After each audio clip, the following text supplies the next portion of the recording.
Oh, I'm on the kid. This nigga. I sit up here so I won't be down on the ground with So where do I need to sit? In the camera. No, I mean like you're looking at the shot. Am I getting over here? Am I still in the Should shot? I get on the floor? No, you can be Okay. where you can be wherever. Everyone sit where they want, and I will adjust. I just need some back support. No, facts. I just need a little back support. Okay.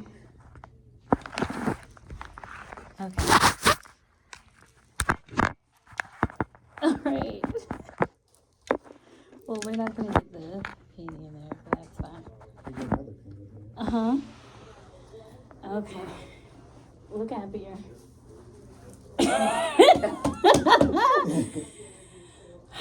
Okay. Hey guys. Hey, it's Whiskey, and we're after practice that happened after work. So I have dragged my homies into doing this video because this is very important to me. This has been like a huge project that I've been working on as far as like inner healing work for the past 10-15 years. But we're bringing it all to life in the celebration of the release of the album Love and Spiritual Warfare. So I am here with dancers and choreographers of the show, Ebony Day. Hello. And Blue Robin. So, yeah, we were gonna do like a whole behind the scenes thing project, but we ain't got time for all that. But I did want to make sure I talked to my patrons, just so y'all know like all the behind the scenes tea and difficulty that it has been like to do this. And I wanted to just talk more to, well, one, thank you guys for like dealing with me. I owe them a lot. Like we had a moody rehearsal today. How do y'all think it went? What was that face? I am just being honored to be in your presence. See, you gotta train people to speak the way that you need them to speak. I want to talk about, the first half of the show is structured where I'm really doing like the more rock stuff, alternative. I'm reuniting with my guitarist and bassist to like do a whole fun thing. And that's really about the warfare of trying to navigate love and trauma and relationships, right? And then the second half of the show symbolizes when you, after you do a bunch of healing work, you have to integrate. And I struggle with that. So obviously I've been struggling. Wow. Sorry, I'm just having a hot flashback here. And that's behind why the scenes. That's why I love Ebony. That's why I went to dance with Ebony. I met Ebony through TK, very good friend of mine, poet. She's your cousin. Yes. So we met, we were on this showcase together, 2 showcases I think we've done together. Yeah, 2 of them. Yeah, and I've always admired Ebony's work. I consider myself a storyteller, and just the way you tell the story like fully with your body. Like, and it wasn't the movement necessarily, it was the face you made. It was like one dance you did where you were just like, the face you made at the end, and just like the power when she walked off the stage. I like gifted people and I like powerful people, so they're all like unassuming like right here, but I only hang with gifted, powerful people. So no, it's been an honor to collab with you because I originally like hit you up over the pandemic to go over like movement for my stage presence. Yeah. And then I knew I wanted to do a show for the album release, and it wasn't going to be this big. It was going to be just like a normal showcase that I do. But when you came over, we were like, let's go big. Yeah. It's taken me back to when I did a show for my grad school. Like it was either we did a thesis paper or thesis concert. So I choreographed like a whole concert, lighting, like it was like a big deal, 20 years ago, but it kind of just revived me to like, because I thought I had quit dancing, remember? Well, I love this because that's my specialty, is bringing people out of their comfort zone. And like the highest compliment I ever received, like when I'm doing open mics and stuff, and people are like, oh, I retired, or I didn't do this anymore, or I didn't know I could do this. And that's your specialty too. You like to dance with people who say they can't dance or don't dance. So we brought a bitch out of retirement. I thought I had to go look in the totes for the costumes. I thought they was underneath them. No, it's So I never guess I'm over. back. It's well, I know for me in my art, anytime I try to stop, I go insane. Yeah, when I stop, I don't feel like I'm my full Yeah. self. So for Yeah. sure, I Yeah. feel like things are bottled up that need to get out. And I just never feel like I am authentically showing up. It's like a representative a little bit. Yeah. You know, it's not me. Yeah. Oh, can I ask you? So one of the reasons I wanted to dance for this show is because movement has become important to me. When I read The Body Keeps Score, and I started like walking more to move anxiety out of my body. I started dancing more, and then it literally like moved me out of a relationship because my body was healthy, and I started like reacting to this person, and so it's something that helps me to process my anxiety and manage my mental health. Does it do the same for you? So movement heals me for sure. Like if I'm not feeling myself, or like if I'm just not like something's going on and I can't really explain it, I will move. I will like, even if it's not even a dance, I would like stretch or get low to the ground, because as a modern dancer, like you're one with the floor, so like you dance barefoot, you're connected to the floor, head and tail connection and everything. So it does kind of make me feel alive and well, for sure. No, I love that. Well, yeah, because the themes all tie in together. So yeah, I really love that, and I love that you have been so open about working with me where I am, and because there's the mental health aspect, and I do mental wellness advocacy. It's the knowing that I'm crazy. It's very important to me. I've been looking a lot into like relational intelligence, and it occurred to me like when it comes to team building that the people that I collaborate with on artsy projects and stuff, they become inner circle. So it's like they have to see you in different like phases and stages, and it's a lot. And I'm very guarded about how people see me, right? So I wanted to make sure there was alignment in the people that I work with, that they could see me like low and high and respect both. Like it's all related. So I appreciate that about you. And yeah, we danced to Sovereign Season, which is the signature piece on the album. And we've talked about this, how it's not just a thing that affects 20-year-olds, right? You get older and you get fatigued, and next thing you know, you're in a fuck-ass relationship. Or I talk a lot about self-esteem maintenance. It's not like you just reach the mountain of it and you're just like, oh, I'm a woman and I know better and I have my standards. You have to always reinforce it and always like let niggas know that, stop doing that. Listen, I'm here Stop to just doing it. But okay, so Yeah. you understand Sovereign Season, right? Or do you think it's like a male bashing thing?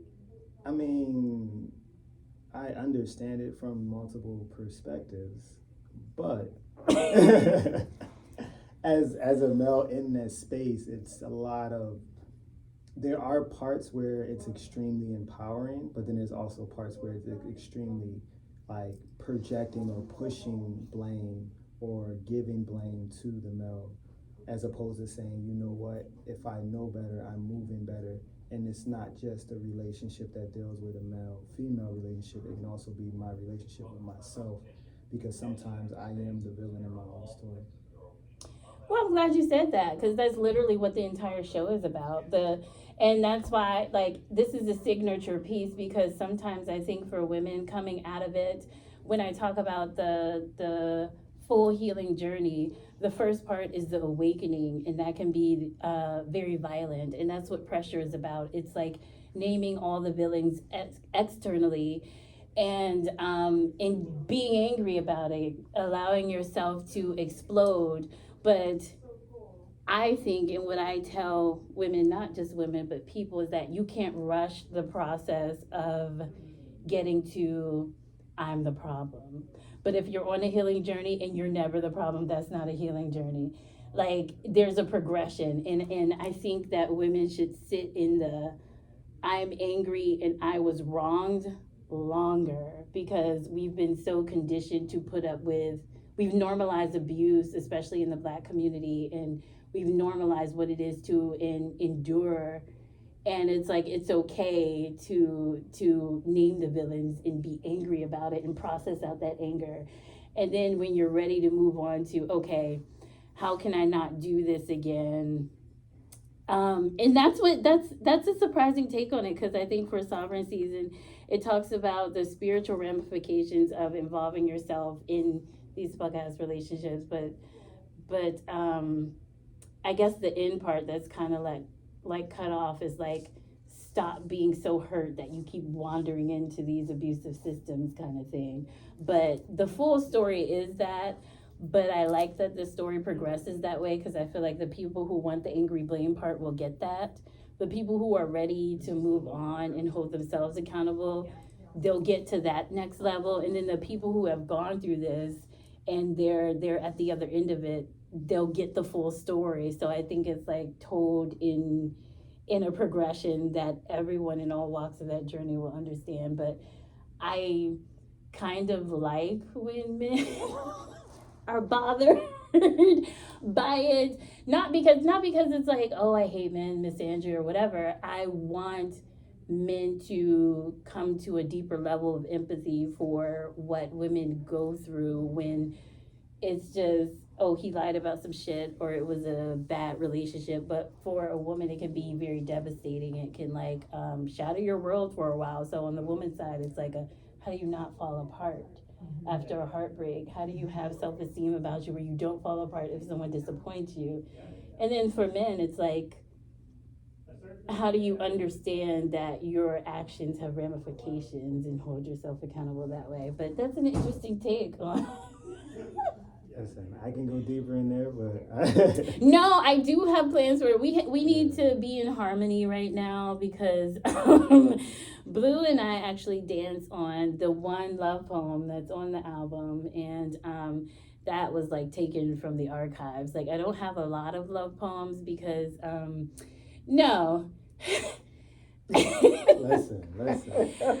One, I feel like they're a sharp contrast to the stuff I normally talk about. Especially this one has been sending me to an identity crisis, because it's about submission, and I'm like a feminist, so parts of me doesn't like to admit that is where I feel soft in a relationship where I can be submissive. So that is why I don't write a lot of love poems, because it brings in an audience of, I hate to say this, of like pick-me's who don't relate to my other art. So it's kind of like I have to balance that out. But I wanted to put a love piece on this because I think it's important to have balance.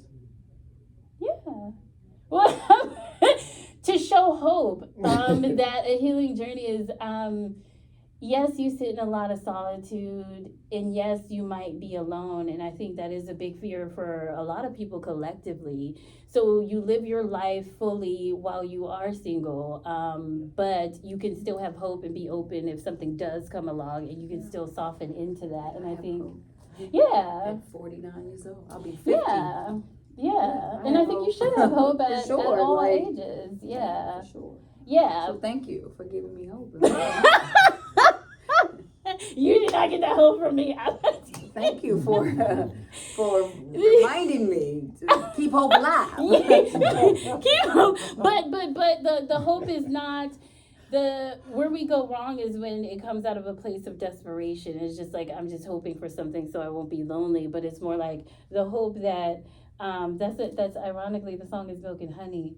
The hope that you get the milk you need and you get what you want. You get the honey, so you get what you need out of it, and you also get your desire. So it's keep your standards high, your self-esteem high, and stay authentic, so you align with the right people in the right relationship in the right love. So that's like the background of Milk and Honey too. It's just like being in a place of safety where you can be free to be yourself. What do you think about the song?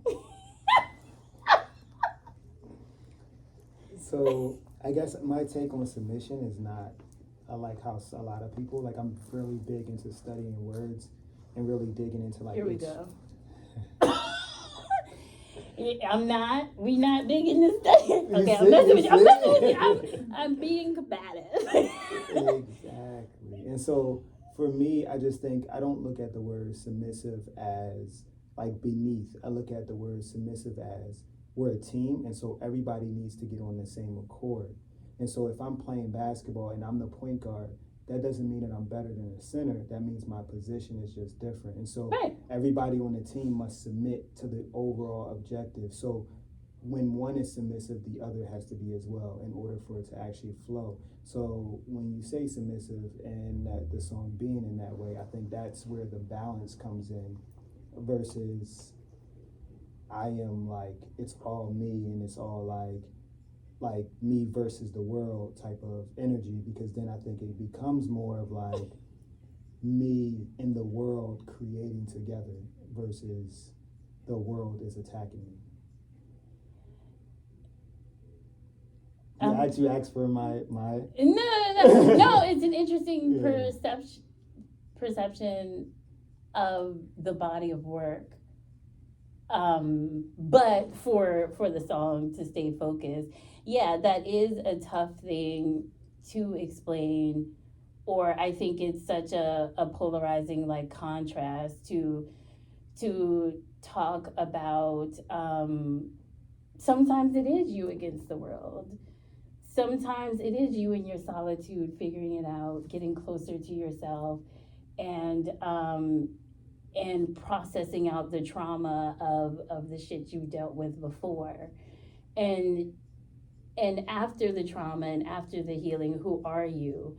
And I think that a lot of women, we change the way we want to do relationship after we've been hurt. And I think that has actually been some behind the scenes revelations for me, because like going through these songs again and again, and I was like, I wrote that.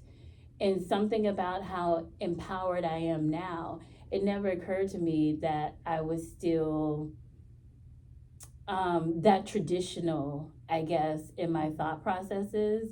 And I agree. I think submission is mutual. And I think when we bring up the topic of submission, it's sometimes it's red pill dudes who are looking to abuse women. So and sometimes it's women who are not trying to be under the slavery of I'm just cooking your meals and doing shit for you and I'm not getting anything back. But what I wrote about was this relationship that I found a lot of satisfaction in. It was something that we flowed in together, and I didn't know that's what it was until I start listening to the words, and I was like, oh my God, that was a really traditional ass relationship. I didn't know. When I was in it and when we came together, he was all serving energy, and yeah, because of that serving, whatever was given to me, I just multiplied it and gave it back. And it was like a reciprocity thing, and I didn't realize that it was like like I didn't even order my food at restaurants. This is bad. I just don't tell nobody. But it's like those funny skits you see where the woman's like, oh, walking through the mall with my man, and she's like, la la la, I'm not thinking about anything. He's like vigilant watching it, everything. So anyway, that's the dynamic of the song, and that's actually why I wanted to dance with Blue, because I don't know Blue, which is hilarious, but I had you in mind to dance with because I remember that you were a protector. Like when we first met, I remember it was a group of us.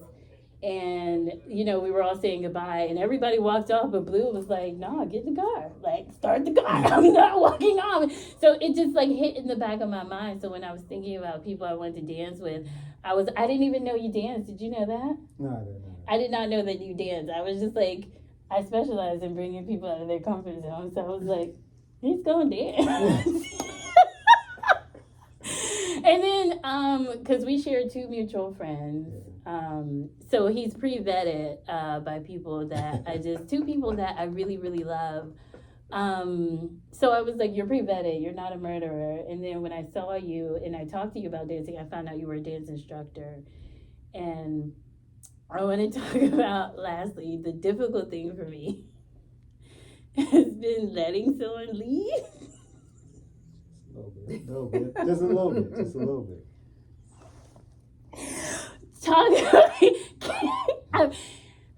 My patrons know because I post on my close friends, I'd be like, I'm having a hard time. It's very difficult, and I would want to dive into this topic later down the line on like a podcast or something about, I do recommend, as far as a softening into your femininity thing, to take partner dancing, and you teach partner dancing, so you were used to that rigid energy. Yeah, like when you teach people, most people come in, and especially with couples, like the couples come in, and usually the wife is very like, this is what's about to happen, and they're dictating how the thing is. The husband is usually there like, whatever she says, that's not gonna cause me a headache, that's what we doing. Mm-hmm. But by the end of the training, the goal is to get her to understand that she can trust him, mm-hmm. and she doesn't have to drive all the time. And so when she lets that go, he actually gains confidence in how he moves, and he can start mm-hmm. to move a little bit more assertive and a little bit, because he knows that she trusts him. Because if not, he's like, whatever's not gonna cause problems. Yeah, so it's kind of like the polarity flips in relationships sometimes, if you don't know how to switch it up. And I found myself in these, like I've talked about this before, in these like thinking I'm a masculine core woman, so then I attract a really feminine man, and then I'm like calling the shots, looking at this nigga like, you're not doing anything. But it's kind of like I have to release something for him to hold on to something, yeah. And it has to, it's actually really difficult. I've actually had like I've had to accelerate my healing work to do this show. Mm-hmm. Like I was not in a place, like even like being celibate and not used to like touching people and having to attune to people, I've had to accelerate that process. Mm-hmm. And you know, this is a way you can make your ambition work for you. just everything is tied to the healing journey. So yeah, I have learned a lot, and I think it's really cool because I went through something. 2023 was a hard year, and then I went through something at the end of the year I didn't know affected me, and I was talking to God about it, and I was like, I don't want to close. When we go through things, the first thing we want to do is close up, and I was like, I want to find a way to remain open. So I really feel like it's God sent for me to be working with you guys, because that's what the alignment is. Me and Blue have a lot of places where we don't align, but I do feel like there's spiritual alignment, because I told God I did not want to close, and I feel like this is something that's keeping me open. I have to collaborate and create with you all. I have to like be nice. I have to, I've had to work a lot on this, like behind the scenes. This has been really rough on my psyche. So I'm grateful. But I'm like, isn't that what art is? It's like to display your art, to show your art, you are opening up. Yeah. If you're not displaying and showing it, to me, that's very closed. Yeah. And it's very inward. But when you're out in the open, got your pieces up, choreography, whatever, you are definitely opening. Yeah. And, not closing off. Yeah. I think being introverted in the way I've taught myself to do my art, it's been me bringing my world to people as much as I want them to see, and I get away with a lot as far as I'm very transparent, and I talk out loud, and I'm like, honest and out there, but I'm not vulnerable. Mm-hmm. And people don't know that there's a difference, so I get away with the appearance of vulnerability, but I'm not. I would not say that you were introvert. I feel like I'm introverted. I would never think that you were introverted. Yeah. See, I spend a lot of time alone. I'm mentally prepared to go out and share my art. Mm-hmm. I am very much a curated vibe most times. Mm-hmm. And sometimes like I just dissociate and I go in my head, and it's hard for me to interact with people. Like I have to remind myself like I think you came in or somebody, and I was like, how was your day today? Because I have to remember to ask people about themselves. You're in your head, you know? Mm-hmm. So it has been, I've been trying to use my introversion as a way. It is something where, as far as art is concerned, I can pull from my own energy. There's two ways you can do it. You can feed off the energy that the crowd is giving you, or you can pull from your own energy and give them that and tell them, this is what I want you to do with it. And I'm learning to attune to the audience and do a little of both. Mm-hmm. And I think this has been like a really good practice in that, because I don't attune to people naturally. And I think that's difficult, where I meet people and they feel like they got a lot out of it. And I was like, I was giving nothing and I wasn't even there, but I'm glad I gave you the vibe. So it's really difficult when people think you have good energy and you're in, it's like, no, I was checked out. So I struggle being present a lot. Yeah, so. But that comes up in partner dancing. You can see that? I saw it the first day. Yeah. Yeah, because partner dancing, you can't hide in that. And so as soon as you touch the person's hand, you can feel whether they're there or they're not there. Yeah. And so once that happens, then you just do basic steps until you guys move as one. And then once you move as one, the conversation actually begins. Yeah, that's been difficult, because that's the thing too.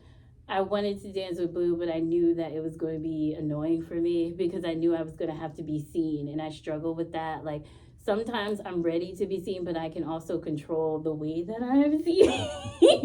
So it's like, I knew I wasn't going to be able to hide. And that's why I just had to be really honest with you. I was like, look, I'm celibate. I don't be touching niggas. Y'all get on my nerves right now. I don't want to do this. Can we really control how we're seen? Because I feel like people see from their vantage point. Exactly. So do we really ever control how?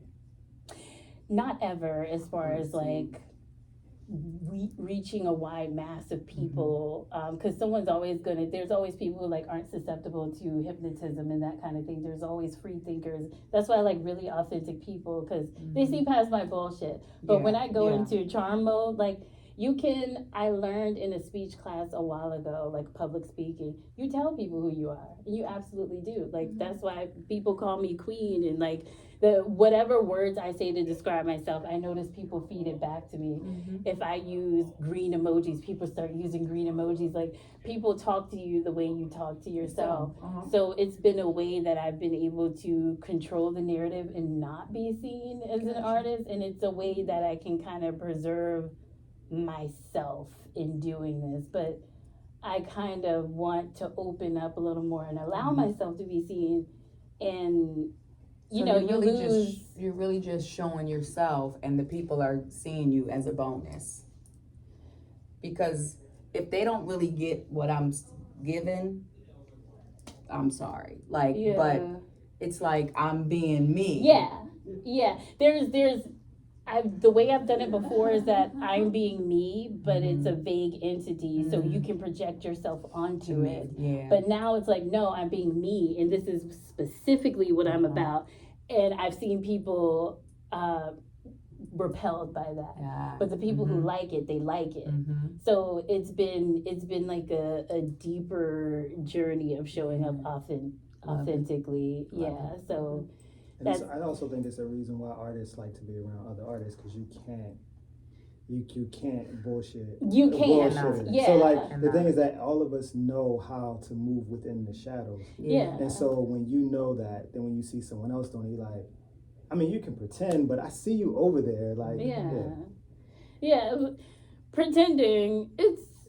It's a fine line, right? Sometimes it is pretending. Sometimes it is pretending, but then in the past like year or so, I've been trying to do the actual inner work to show up that way, and it drained me, and I'm like, I don't think I'm called to do that. That's why I shut down my monthly shows, because I was like, I actually had to get in the right energy so that if someone I don't like comes to my show, I can hug them and love on them and they feel genuine energy. And I was like, fuck that, I'm gonna just do I'm not doing that anymore. So I'm trying to this has been an interesting journey, Abby. I don't know where it's going to land me as far as like accepting my own kind of like surprising things about myself, which is the solitude thing and how difficult it is to attune, being intentional about attuning to other people and, you know, discovering if I am just hiding away because I don't want to give to people or if, you know. So anyway, yeah, this has been really hard behind the scenes. Like extremely difficult, like dark nights of the soul. Like it's been a lot, but it's been worth it because if I'm doing art and it's not a part of the healing journey, then I don't want it. So yeah, I just feel really aligned with this and really grateful for you guys working with me and the alignment and all of that jazz. Yeah.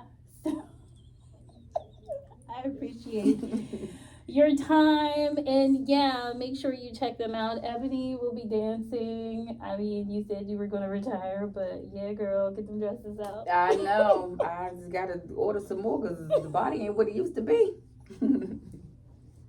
But it's still my body. Yeah. Hey, that's been another fun side journey. Ooh, of yes. just Yes. body acceptance. I'm and telling you, everything. body Yeah. positivity. Yeah.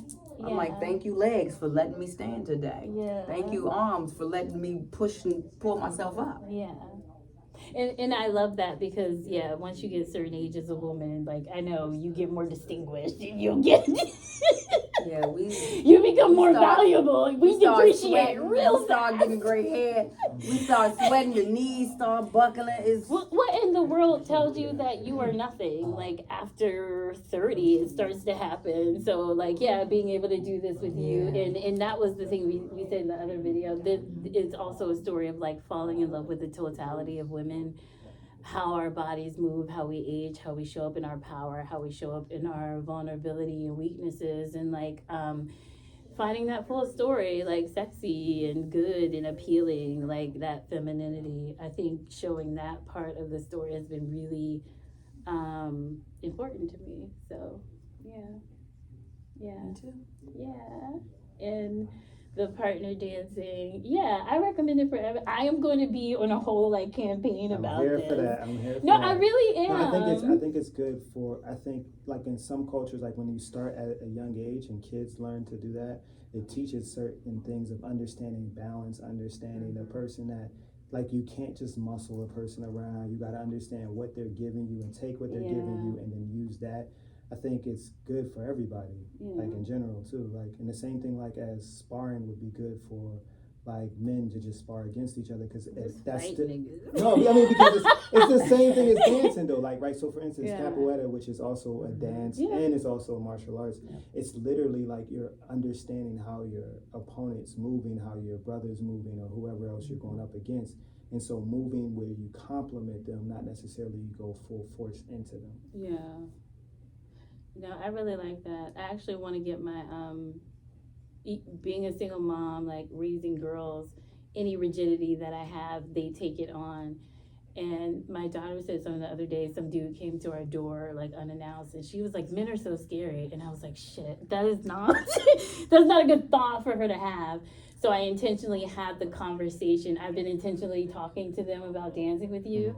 And I intentionally had the conversation in front of my sister about how she does hand dancing. And we were talking about like what it is, how it softens you into your femininity and takes that rigidity away.